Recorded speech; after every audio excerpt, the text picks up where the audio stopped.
Let's take a look at just a couple of the questions from the 8.3 Day 2 worksheet. The most commonly asked question is problem 5.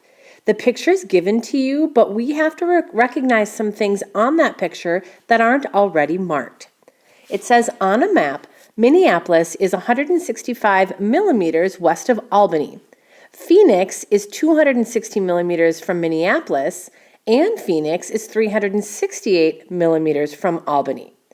We want to find the bearing from Minneapolis, or to Minneapolis from Phoenix, and the bearing of Albany from Phoenix. So we're looking at two different measures here. What we need to do is recognize our compass bearings or our course drawings. And on the picture, they don't do that for us. The big thing is it says Minneapolis is 165 millimeters west of Albany. Because it says west, what we're going to do is draw in our due north. And I'm going to draw that at all three locations, at Minneapolis, at Albany, and down here at Phoenix. We're going to draw norths for all of them. If Minneapolis is straight west of Albany, we know that we have a right angle. So we can draw that in.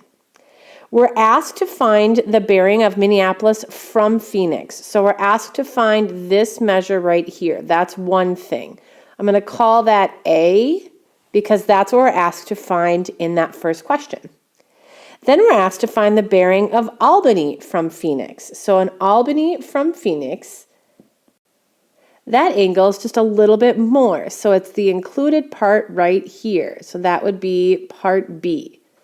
So really what we need to know is just a few things about our norths.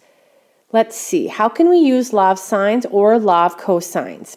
What I'm thinking, since we know all three side lengths in the triangle, what I would do is find the three angle measures. So find the angle at Minneapolis, the angle at Albany, and then the angle from that little angle at Phoenix. So what I would do is use law of cosines. Not M, law of cosines to find each angle. So I'm going to say angle M for Minneapolis, angle A for Albany, and then angle P for Phoenix. Then thinking about our compass bearings, we know that we've got a north angle up here at the top for Minneapolis. If we know what angle M is, we could then subtract from 360. Well, you're not going to be able to see that, are you? Let me see if I can see that in yellow. Subtract from 360.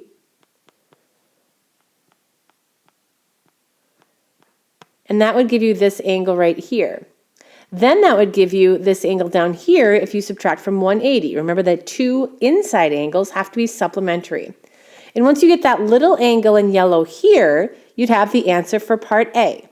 That's the bearing of Minneapolis from Phoenix. Then to get part B, and B is what we did in red, if you take the little angle in Phoenix and you add the answer in A, that would be the bearing of Albany from Phoenix. That'd be that bigger angle from the north all the way to the segment that goes to Albany. So yes, there's a little bit of detective work on that, but those are the hints that I'm going to give you. The other hint I'll give you is on problem 7. Problem 7 has a parallelogram of lengths 70 and 110. Now we've seen this before. If we draw in our parallelogram, it looks, I don't know, something like this. We've got a 70 and a 110, and then the angle in between them is 70 degrees. That's our given information. Why can't I get that dot to fit there? I don't know. My dot won't, there, well, right, never mind. Sorry, talking in my head and not pausing the video. Okay, anyway, there's our 70-degree angle. Here we go. It says find the length of each diagonal. So a diagonal is a segment that connects two non-adjacent vertices, like corner to corner. Here's the deal. If you draw in a diagonal in one direction, we should be able to use law of cosines to find that length. So I'm going to say law of cosines.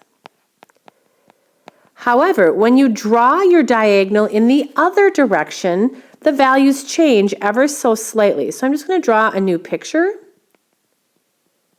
And I know this is 70, that's fine. But if I draw my diagonal in this way, What we have to recognize is that this is also 70, this is 110, but now this angle is 110 degrees. Still, there we go, got that one to work that time.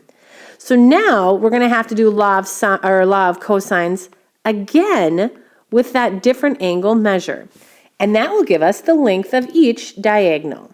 So those are my 2 hints for you guys for this worksheet. Once you've finished it, submit it and have a wonderful weekend.